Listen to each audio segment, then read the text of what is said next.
Hello, you're listening to the Soul Monk Show, episode 19.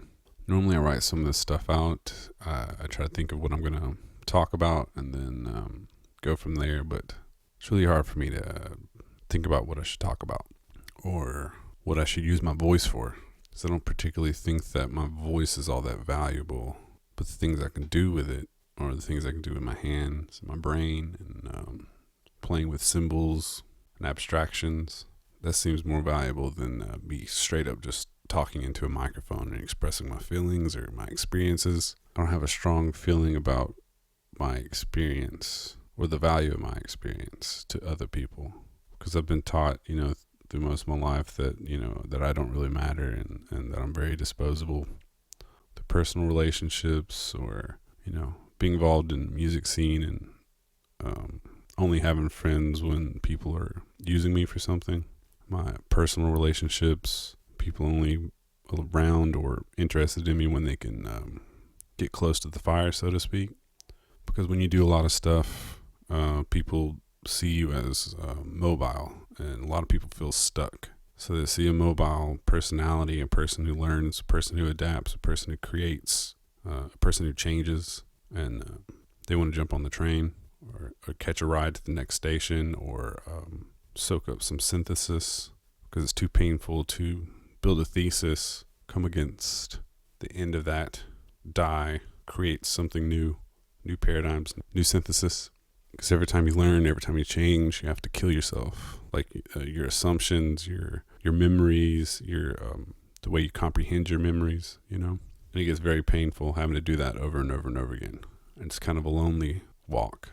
So people are really only around for a portion of it, and they're always very certain that they know you, and you're alive 24 hours a day, 365 days a year. And I've been alive now for 35 years, and I've had to deal with a lot of crazy stuff, and most people aren't really around for longer than a conversation or an evening or maybe a couple of evenings, maybe a few months. Even people who probably consider themselves close to me have probably only ever spent a few full days hanging out with me, because they don't really care about who I am or what I'm about. I'm just a vehicle to a place they need to get, because in this weird Western death cult, everything's a transaction, and that includes relationships. And if you don't share illusions with people, then they don't really think that you're important or that you have any value to them, because everyone's trying to add value. Everyone's trying to up their status in the market. We're all painfully aware that if you don't create value in this market, that you'll die in the street, have no health insurance, there's no coverage, there's no safety net, there's no love for poor people, because we live in this fake meritocracy. Your failures are your own. It has nothing to do with material conditions or where you begin or what type of parents you begin with or what their economic status is or what their education was, because we're given these individual stories of success, people navigating this extractive violent culture to create some kind of individual path to safety and security. And we know it's not meant for everybody. And we know that not everybody can win. That's a part of the meritocracy. And since there's no shared language of alienation or way for us to talk to each other and share, we get stuck in our own private prisons in this culture of death and consumption.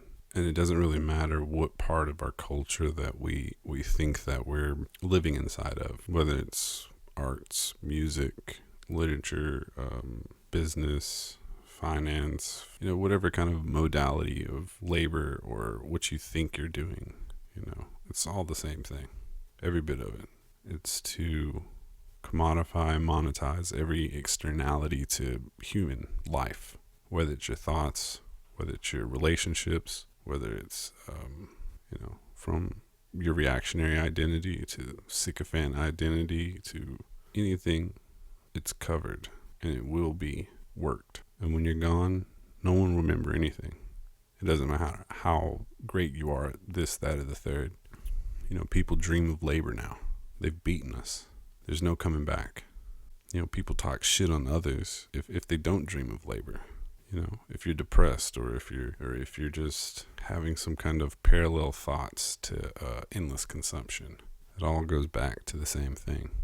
People are always below the watermark, and they're always trying to get their mouth just a little bit above. That's why people can't really create good art or good music or or even build communities. These symbols that we use are in dirty lexicons where we can't really assign value to anything. And we have these experiences, and then we have this lexicon where we're having to describe our experiences. And it's tools of oppression and tools of subjugation, because it's all connected to the same thing. And it always goes back to the same thing. Are you creating wealth for someone else? The person above you in a vertical relationship with just capital in general. And if you can't create wealth for other people, you'll never have any security of your own. That's just the way it is. And that's not creating wealth for your community or creating a better life for your community. Creating wealth for individuals, a smaller class, the class that assigns value to everything in the vertical relationship, in the dirty lexicons that we use. People who won the meritocracy. People who were born at the top of the meritocracy. People who were born ahead of you.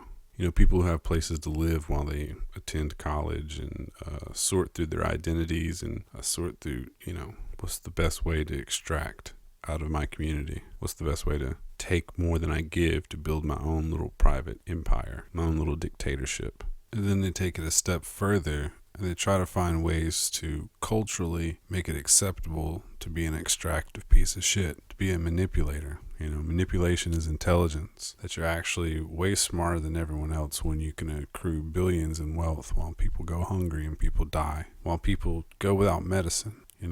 People needlessly suffer so a few people can live beyond king's wealth. Like, we have people richer than kings.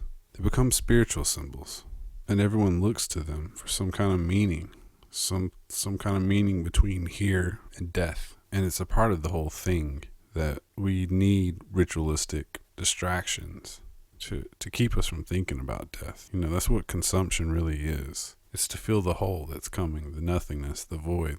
We know it's on its way. We know this life is finite. We know resources are finite. That's why we love speculative wealth. It can go on forever. There's no end to it. But there is an end to it. There's an end to these people. There's an end to this system. There's an end to this earth. There's an end to the sun. There's an end to the universe. It all ends. And that's what makes everything so precious. And it's stolen from us every fucking day. And I think about my family, and I think about my brothers, and I think about all the things that are taken from us every fucking day, just so we can survive. The illusion of security, when it can all disappear in a second, in a flash. One solar flare, it all goes out. People literally start eating each other and wearing each other's skin. That's how frail all this stupid shit is. Because we're trained to consume, and we're trained to take advantage of each other. We're trained to hurt each other. But it's soft violence now, or we perceive it as soft violence. The global market roams the earth looking for markets and populations to destabilize, and they try to disconnect the consumer from the destabilized market, because they figured out in the 1900s that you can't have a bunch of people who are subjugated living in the same place as the consumers. The connection gets made, people start working together, people build communities. There can be no shared language of alienation. Folks are wrestled from their own intent, their own ability to build intent, their ability to comprehend and build a dream that doesn't involve someone else's value system. And the reason that we believe in that value system so wholeheartedly is we're afraid that if we move away from that value system, even if it's given to us by someone else, that the meaning of all the symbols that we've grown to identify with could destroy us. The absence of these processes and these vertical relationships that we live inside of to ideology given to us, we're afraid. There's a deep, deep fear. It goes back to that fear of nothingness. Once you exit your vertical relationship, how do you find meaning? And what is meaning? And why do we need the symbols we use? And is individual identity even a part of the material plane? Have we been fooling ourselves for so long that we can't remember what it is to be human? We've been misdiagnosing what humanity is, what human grace is, aside from just a collection of maladies that are thrown in our lap, or systems we partake to build a heaven on earth for a small protected class. People are terrified, and they can't turn it off.